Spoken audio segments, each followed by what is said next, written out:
Alrighty, welcome to Lunker with Lenny and Friends. Glad you all could tune in and take the time to sit with me and talk about fishing and some of the things that I'm personally planning on doing this year. Rick and I have been doing a lot of discussing of things lately and what we'd like to see ourselves be doing, and with the lack of the big fish that we've been seeing, or lack of big fish being caught in the club, we've decided we're going back old school.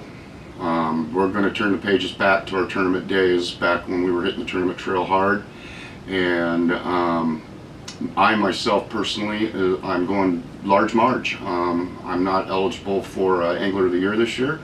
And also I'm going to be limited on how much fishing I'm going to get to put in. So basically I'm going large marge and old school. So I'll be throwing a lot of big baits, probably 90 to 95% of the time. I'm going to be throwing some monster baits, as well as, like I said, just returning to some real tried and true to old school techniques. So with that said, let's get started here and see what I got for you guys. What I was talking about, scooting around a little bit on me here. Let me get it right up here where you guys can see it good, hopefully. You guys can see that clear at home. Basically said, this is kind of all the old school rigs that we used back in the day. I mean, minus I don't have a spinner bait up here. That's about the only other thing that's missing from up here is a spinner bait, which I'll be tossing here and there, like I said, but I'm mainly going to be, and that's definitely old school as well. So like I said, I'm going 100% old school and big baits. Jigs come in several different varieties, sizes, shapes, forms, colors, anything you want. This one here just happens to be a black one with a little chartreuse belly on it. I went ahead and put a nice little root beer brown grub on there with just a little culprit tail on it. Just gives it a little more movement. I like to fish my jigs with the trailer. A lot of people just fish straight jigs. Change up trailer style and anything you want. I prefer grub or crawdad myself personally. They come in several different shapes, sizes, and colors, like I was saying. Different head designs, so they do different things. So just do your research and you'll find something that's going to suit your needs just fine, I'm sure. The next one over here is super old school. This is the old drop shot. Basically a very basic, simple rig. You just have your hook tied up here in line, with basically a weight down here. I like to have a little more distance between my weight and my bait here. For demonstration purposes, I just put it this way so we can see everything. I usually like between my weight and my thing here, I like to have at least good 14 to 18 inches there. Just to get me way up off the bottom and get me more visible. I like these little inline baits that I use. They're small. Still got, this one here I believe is 1/4 ounce. Might even be 3/8 ounce. Plenty enough weight to get me out there on a spinning rig. And one thing I like about this kind of a weight is a lot of people use the bell weights, egg weights just tied onto the bottom. I mean, you can do anything. I mean, just as long as you got the weight at the bottom of the line. I like these because they're just super low profile. So as I'm bringing it through, if I have to be going through some rocks or something like that, this is going to go through the rocks a lot easier than say a big, bell weight will. Less chance of getting hung up. And one nice thing about this one too is these snap off pretty easily, and you don't lose your whole rig. You just end up losing the weight. And then next one over, super old school. That would be the old Carolina rig. One of mine and Rick's favorites. Basically it's just a leader. Like I said here, once again, I like to have a little more leader, but for demonstration purposes I shortened it up. This I like to be at least 16 to 20 inches. You can use floating baits, you can use anything you want. A lot of people like floating baits because then it comes up off the bottom a little bit. I run grubs, worms, Seikos. I mean, basically any plastic you put on straight hooked, you can run just as easy on the old Carolina rig here. Rick and I always want to put a bead between your knot and your weight, so that way it's not coming down there when you're casting and stuff, and banging the bottom of that and tearing that your knot up. Always go glass beads. Go glass beads because, you know, they got a lot more clicky clack sound to them. They're a little bit more sharper noise, and seem to be a lot more effective than the plastic. Rick and I always use a double bead. Like that bead. Like I said, it's just a little more noise. The other thing that I'm getting that I haven't received yet, they got what are called black brass clackers, and basically it goes in between the swivel and your bead, and if you're running one glass bead in that clacker, that's all you need, because the clacker protects the knot. You got that bright little piece of brass ring that thing comes down and smacks on, makes some good noise. Like I said, old school, tried and true, many a tournament run on that rig right there. And last but not least, over here on the far right is the old Texas rig. Real simple, just straight tied hook. Once again, same thing, free weight, no swivel. This weight comes all the way down to the bait. I like these little bullet head weights best of all. Just like I said, going through the weeds, the rocks, all that thing, just, you know, less chance of getting hung up, and two, just less chance of dragging up, you know, a bunch of salad and hydrilla and whatever not with you. On this one, I've just got a little caterpillar worm. Like I said, I'm going large marge this year. These are all 1/0 hooks on here. I probably won't throw anything less than a 3/0 this year, and my baits are going to be huge. I mean, I'm going to be going with Destroyers by the Missile Bait Company. I'm going to be throwing large crawdads and large creature baits. I mean, anything that just looks as freaky and as fat and as just as globby as possible is what I'm throwing this year. Like I said, on the hunt for large marge. So once again, real quick recap here for you guys. The old jig, tried and true. Run it several different ways, several different colors and patterns and head shapes and sizes and weights. So that's pretty much a preference, you know, personal preference that you come up with after a time of using them. The drop shot, once again, tried and true, easy super rig, just an inline hook, and just a bite weight at the bottom.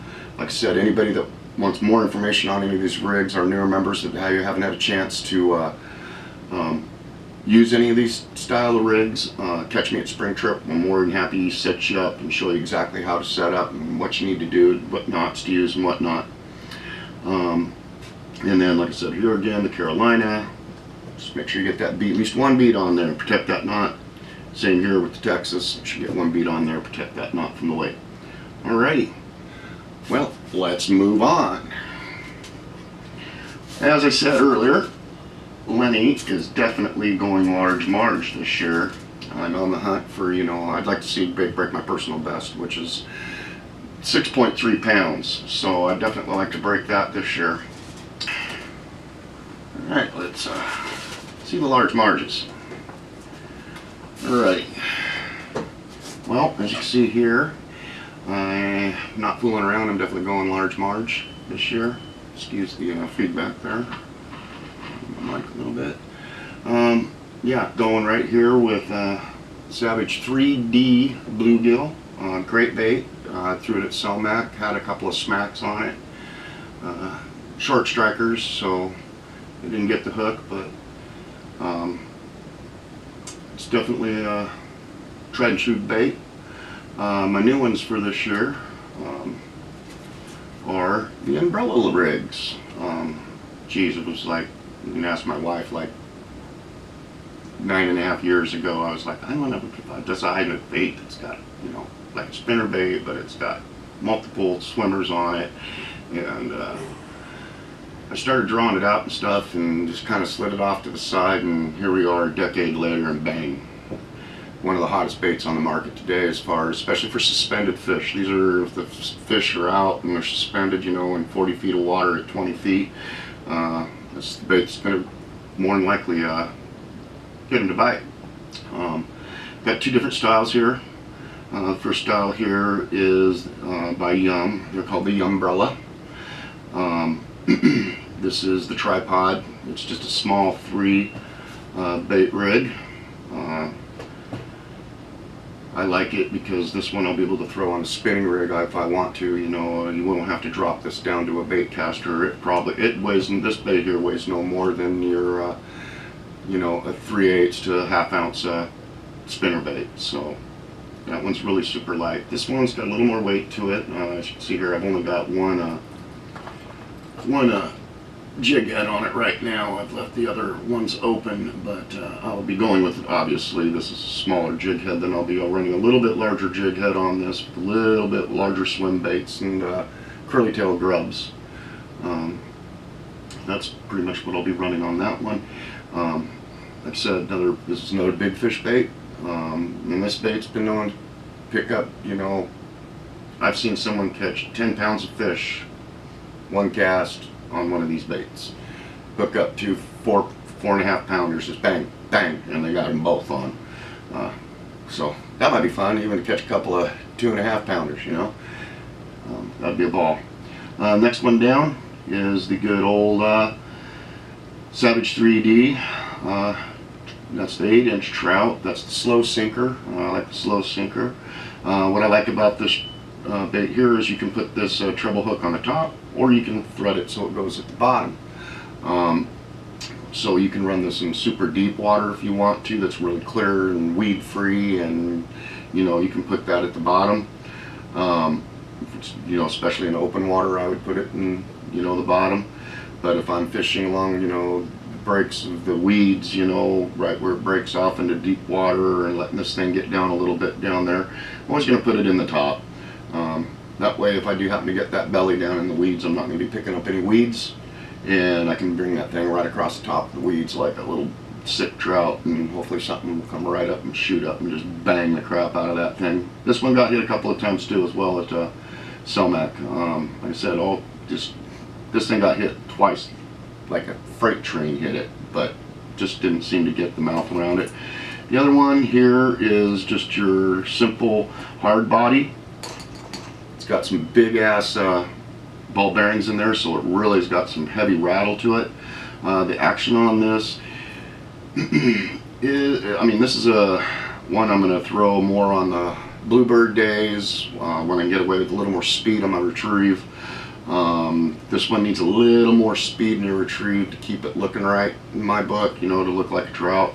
Where this one, you know, you can slow swim it, and actually the faster you start cranking this one in, the more it loses its realistic look. So that's pretty much what Len's doing this year. Like I said, old school, and looking to hunt for large marge. So that is that, folks. That is the large marge section. Alright. Alright, folks, I hope you enjoyed this episode of Lunkers with Lenny and Friends. Hope you found some of those things informative and interesting. Like I said earlier, if you have any questions about any of these baits, hit me up in a PM on the telly, you know, and or once we're together at spring trip or at any tournament or anything, if you got any questions like that before the tournament, because you'd like to try one of these rigs out and aren't quite sure what to do and how to properly do it, hit one of us up. You know, there's Rick, there's Fred, and myself. Jay will be more than happy to, you know, get you pointed in the right direction. That's what this is all about, is just making sure everybody, and that's why I shared my secret weapons with you here today. The umbrella rigs, the Alabama umbrella rigs, are basically my secret weapon for spring trip this year. And I'm looking forward to throwing it a lot. I'm going to be, like I said, I'm going to be throwing that a lot. You know, coastal lakes, they all love the spinnerbait. I can't imagine this not producing as well as a spinnerbait, if not better. Especially if we find some of those suspended fish where they're just out, you know, and, you know, where it's, you know, 18, 20 feet deep, but they're sitting there, you know, 8, 7 feet off the bottom. That'll be a good rig to get down there and see if you can't shake some tails loose. Alrighty, folks, once again, hope you found it interesting and fun. I did. I enjoyed doing this for you guys, and until next time, we'll see you. Lunker with Lenny and Friends.